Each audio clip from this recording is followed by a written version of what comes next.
आदाब नाजरीन, आप देख रहे हैं HNNK न्यूज़। गुरुवार को नगीना सांसद चंद्रशेखर आज़ाद किरतपुर के माला नदी पहुंचे और वहां पर उन्होंने निरीक्षण किया। दरअसल आपको बता दें, बिजनौर के किरतपुर मोहल्ला रातगान के निवासी 3 बच्चे 10 जुलाई 2026 को नहाने के लिए गए थे। वहां पर नहाते वक्त वह डूब गए थे, जिनमें से एक बच्चे की बॉडी मिली थी और एक बच्चा सकुशल बाहर निकल चुका था। वहीं एक बच्चे की तलाश जारी थी। घटना की जानकारी मिलने के बाद करीब 6 दिन के बाद सांसद चंद्रशेखर आज़ाद पहुंचे और वहां पर उन्होंने पीड़ित परिवार से मुलाकात की। पीड़ित परिवार से मिलने के बाद उन्होंने आश्वासन दिया और उनको भरोसा दिलाया। कहा, पार्टी आपके साथ है और जो भी हमसे मदद होगी वह हम पूरी तरीके से आपकी करेंगे।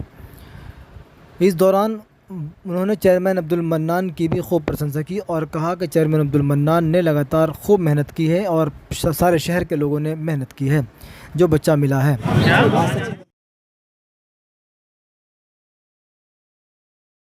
जिम्मेदारी से बात कहूँगा कि यहाँ के साथियों ने दिन रात एक करके मेहनत की,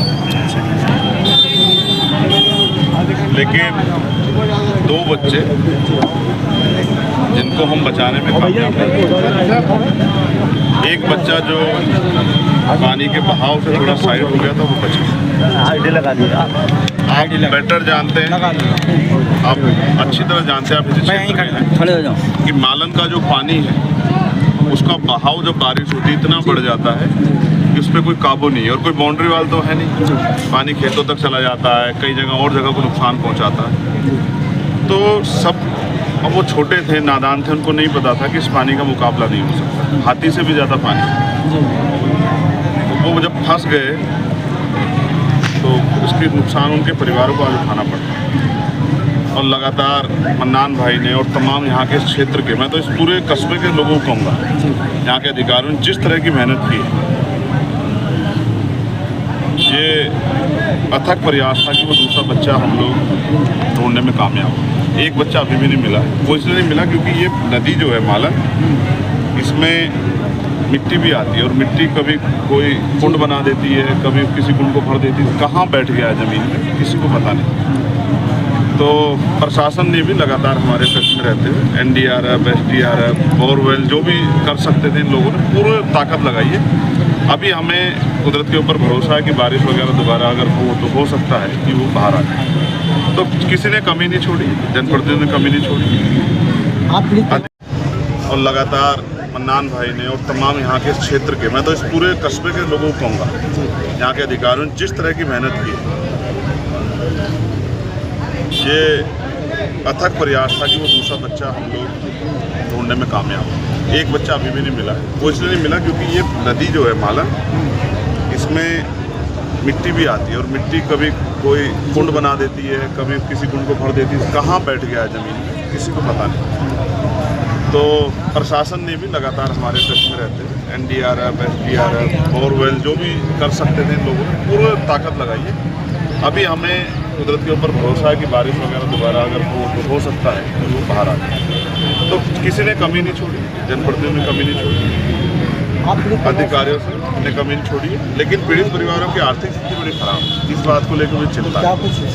हाँ, तो मैंने उनसे बात की। अभी एक्चुअली एक प्रक्रिया है, निधि से तो डायरेक्ट कोई किसी को दे नहीं सकता है कि भाई, क्योंकि वो एक सरकारी प्रोसीजर है। मेरे हाथ में होता तो मैं आज ही उनको जो है 20-20 लाख रुपए की मदद कर देता, लेकिन निधि से नहीं दे सकता, वो एक सरकारी प्रोसीजर है। तो हमने कोशिश की सरकारी व्यवस्था में जो भी उनकी मदद हो सके, लेकिन उसमें होता क्या है कि अगर आप आपदा के समय जब इस तरह डेड बॉडी मिले तो अगर आप अंतिम वो करा दें, पंचनामा भरवा के पोस्टमार्टम करा दें, तो फिर आसान हो जाती है सरकारी प्रक्रिया। लेकिन हमारे यहाँ जो इस्लाम को मानने वाले लोग हैं, वो ये सोचते हैं कि एक तो बच्चे भी छोटे थे और उनके मन में इस बात को लेकर धार्मिक रूप से भय है कि भाई अगर पोस्टमार्टम कराएंगे तो हम बॉडी को इस तरह से किया जाएगा तो दफीने में दिक्कत आएगी। इस वजह से उन्होंने सारे, मतलब गरीब होते, परेशान, जानते हुए भी कि उनको मदद हो सकती है, उन्होंने फिर भी स्वीकार नहीं किया कि पोस्टमार्टम हो जाए। इस वजह से जो सरकारी लाभ है वो नहीं मिला। लेकिन हम लोग कोशिश करेंगे, क्योंकि मैंने उनकी स्थिति देखी, मैंने अधिकारियों को बुलाया था, मौके SDM को, तहसीलदार को, नायब हम कोई ना कोई प्रक्रिया बना के उस परिवार के साथ जरूर खड़े होंगे, जिससे कि उस परिवार को टूटे उसकी हिम्मत, क्योंकि वो कमाने वाला बच्चा उनका चला गया। और एक बच्चा जो है वो उनका दिव्यांग है, उसके लिए भी हमने आज की रिपोर्ट मंगा ली, उसके ट्रीटमेंट के लिए भी अगर वो दोबारा से सिलेक्ट हो जाए और उसके लिए और जो बेस्ट हो सकता है उसकी पेंशन वगैरह। और एक बच्चा उनका मानसिक है, मानसिक रूप से उसको भी कमज़ोर है, उसके लिए भी हम लोग पूरी कोशिश करेंगे कि उसके लिए भी कोई ऐसी व्यवस्था हो जाए, क्योंकि ये बच्चा कमाने वाला था। उसकी माँ को मैंने देखा, मुझे तकलीफ़ है, कभी कभी कुदरत की ऐसी मार पड़ती है कि वो परिवार के जो मुख्य लोग हैं, जो उनको परिवार आगे, वही टूट जाते हैं, वही चले जाते हैं। ये बड़ा तकलीफ है। तो सांसद जी, यहाँ पर जो है एनडीआरएफ की जो टीम है वो कई घंटों बाद पहुँची थी, तो क्या बिजनौर में इस तरह की व्यवस्था नहीं है क्या? मैं फिर स्पष्ट करता हूँ, एनडीआरएफ हमारे यहाँ नहीं है, वो